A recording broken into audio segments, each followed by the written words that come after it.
Olá, eu sou Eduardo Cambi, promotor de justiça do Ministério Público do Paraná, e vou tratar do artigo A Proteção Integral dos Direitos das Crianças de Hannah Arendt na Crise Humanitária Internacional.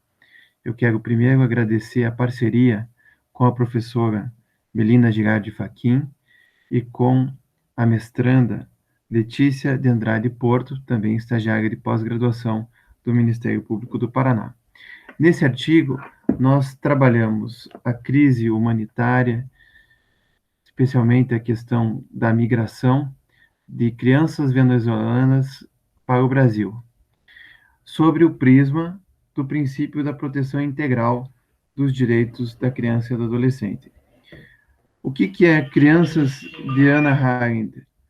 É uma expressão de Jacqueline Babka, num texto publicado na Universidade de Johns Hopkins, que mostra a vulnerabilidade das crianças, seja por causa da tenra idade, seja por causa das questões institucionais de acolhimento dessa criança pela família, pelo Estado e pela sociedade.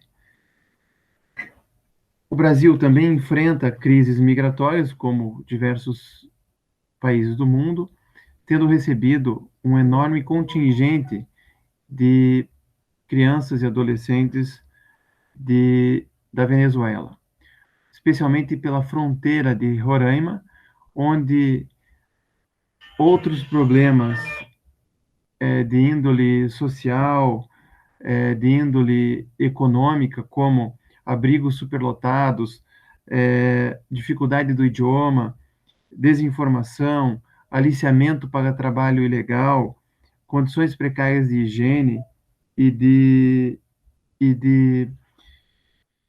questões de criminalidade têm afetado essas pessoas. Também a gente aborda no texto a questão da educação, a dificuldade de crianças se matricularem no Brasil por estarem desacompanhadas de seus responsáveis legais ou pela dificuldade da documentação, de comprovar aquilo que haviam frequentado no país de origem. O princípio da proteção integral, ou a doutrina da proteção integral, ela está prevista lá no artigo 1º do Estatuto da Criança e do Adolescente, que reproduz a Constituição Federal no seu artigo 227 e 228, que, por sua vez, é um desdobramento da Convenção da ONU sobre os Direitos da Criança, de 1989. O princípio da proteção integral das crianças e adolescentes leva em consideração especialmente essa questão dela ser um ser vulnerável em pleno desenvolvimento. O princípio da proteção integral também permite a articulação do direito brasileiro com o direito internacional dos direitos humanos, fazendo com que as crianças e adolescentes possam ser protegidos não só pela Constituição Federal, não só pelo Estatuto da Criança e do Adolescente, mas também pelos tratados de direitos humanos, a começar pela Convenção dos Direitos Humanos, da ONU, a Convenção Americana dos Direitos Humanos e outros textos que, no caso aqui, nós analisamos, que é a Declaração de Nova York para Refugiados e Imigrantes e a Convenção sobre o Estatuto dos Apátridas. Vale destacar que a Agência da ONU para Refugiados, em 2018, disse que mais de 4 milhões de venezuelanos haviam refugiados ou estado na condição de migrantes. A Venezuela, portanto, é o segundo país do mundo com maior fluxo migratório. E isso faz com que se coloque o problema dos campos de refugiados, que são aquelas situações armadas para receber esses refugiados. Porque nem sempre o Estado acolhedor tem condições e consegue respeitar os direitos do migrante como um cidadão. Exemplo disso são as ondas migratórias na Europa. O campo de Moria, por exemplo, na ilha de Lesbos, na Grécia, que recebeu milhares de refugiados vindo da África e da Ásia, ele está numa condição bastante precária. Há relatos da Organização Médicos Sem Fronteiras que afirmam a superlotação, as condições sanitárias insalubres, a falta de mantimentos e até mesmo o suicídio de crianças de até 10 anos de idade.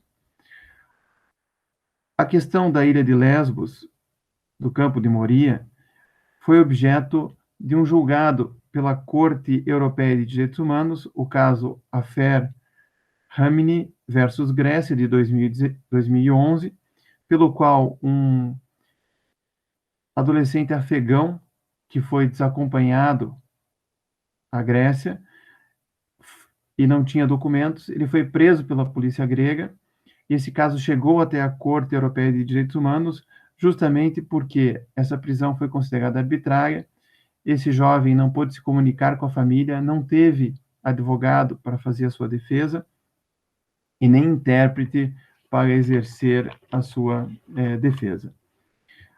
Vale destacar também que o artigo 22.7 da Convenção Americana de Direitos Humanos assegura a crianças e adolescentes o direito de solicitar e receber asilo. Quero destacar também julgados da Corte Interamericana e alguns julgados de direito comparado para mostrar a importância dos direitos da criança e adolescente migrantes. A começar com um caso da Corte Interamericana de Direitos Humanos, o caso Villagrán Morales e outros, também ditos Ninhos de la Calle versus Guatemala, do ano de 1997. O que aconteceu? A Polícia Nacional da Guatemala perseguiu moradores de rua, dentre os quais crianças e adolescentes, praticando torturas e mortes. Esse caso chegou até a Corte Interamericana de Direitos Humanos, que baseado no Human Rights Approach, adotou a necessidade de proteção do direito à vida digna, fazendo menção a crianças em situação de rua. Outro julgado importante é o Plyer versus Doe, de 1982, da Suprema Corte Norte-Americana, que versa sobre a lei do Texas, que proibia que crianças imigrantes sem documentação, ilegais, pudessem frequentar a escola. E a Suprema Corte Norte-Americana, baseada na interpretação da 14ª emenda da Constituição Americana, que assegura igualdade a todos, assegurou a essas crianças o direito de irem à escola. Recentemente, o governo Trump, alterando uma política migratória do governo Obama, permitiu que crianças que entrassem nos Estados Unidos fossem separadas dos seus pais e fossem depois repatriadas ao país de origem. Entretanto, esse caso chegou até a Suprema Corte e agora, bem recentemente, no dia 18 de junho de 2020, a Suprema Corte considerou ilegal essa política do governo Trump de separar crianças e devolvê-las ao país de origem. Quero ainda fazer menção ao caso Ian Bocio versus República Dominicana. Duas irmãs, as irmãs Bocio, foram nascidas na República Dominicana de pais que imigraram do Haiti para a República Dominicana e estavam em situação ilegal. Essas crianças foram impedidas de frequentar a escola e a Corte Interamericana, assegurando o direito de nacionalidade dessas crianças, salvaguardou os seus direitos de forma integral, inclusive o de serem matriculadas nas escolas públicas. Ainda vale mencionar a opinião consultiva 21 de 2014 da Corte Interamericana de Direitos Humanos, que, tratando da questão dos refugiados, afirma que nas fronteiras é preciso haver um controle das crianças que entram desacompanhadas, buscar saber os motivos delas estarem desacompanhadas e elas serem encaminhadas para programas de assistência. No ano de 2019, entre maio e novembro, a Defensoria Pública da União, que cuidou de analisar o ingresso de venezuelanos na fronteira de Roraima, cadastrou 520 crianças que ingressaram no Brasil desacompanhadas. Entretanto, o abrigo da cidade de Pacaraima, que é onde fica a divisa entre Brasil e Venezuela, poderia abrigar apenas 15 meninos e 13 meninas. Isso tem gerado uma situação social de meninos de rua, de crianças e adolescentes tragadas para as organizações criminosas, para o tráfico de drogas, para a prostituição, para casamentos ilegais e para a violência sexual. Com base nisso, o governo brasileiro adotou a Operação Acolhida, inclusive com a federalização do acolhimento humanitário, já que o estado de Roraima não tinha condições de acolher tantos imigrantes.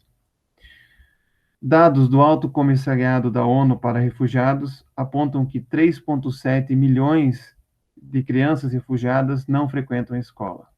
E as consequências são terríveis, em razão da exclusão social, da falta de oportunidade para o trabalho, da baixa participação política, das precárias condições de desenvolvimento humano e do uso de crianças e adolescentes para a criminalidade, violência sexual, prostituição. Sem educação de qualidade, que abarque inclusive crianças migrantes e refugiados, não vai se conseguir quebrar o círculo de vulnerabilidade e vai se intensificar as desigualdades sociais, fazendo com que essas crianças e adolescentes se tornem os novos escravos da modernidade e sejam utilizados de forma degradante, não tendo seus direitos humanos respeitados. Amartya Sen dizia o seguinte, que o desenvolvimento é uma forma de alcançar a liberdade. Se nós não rompermos a ignorância, o analfabetismo, nós não conseguimos ser livres. Portanto, os 30 anos do Estatuto da Criança e Adolescente trazem desafios, especialmente para essas crianças e adolescentes que são migrantes, porque além da tenridade, além de serem pessoas em desenvolvimento, eles têm condições institucionais desfavoráveis, a ponto de ser difícil para elas exercer o direito à educação, seja porque estão desacompanhadas, seja porque não têm a documentação necessária para isso. Portanto, é necessário desenvolver políticas públicas adequadas, investimentos no orçamento público e cooperação internacional, porque países pobres como o Brasil, estados pobres como Roraima, não têm condições de dar condições de cidadania, plena cidadania, a crianças e adolescentes refugiados. Mas é importante dizer, para concluir, que os direitos humanos são universais, devem ser observados independentemente da nacionalidade das pessoas e que são também transnacionais, ou seja, os direitos humanos devem incidir aonde quer que as pessoas estejam.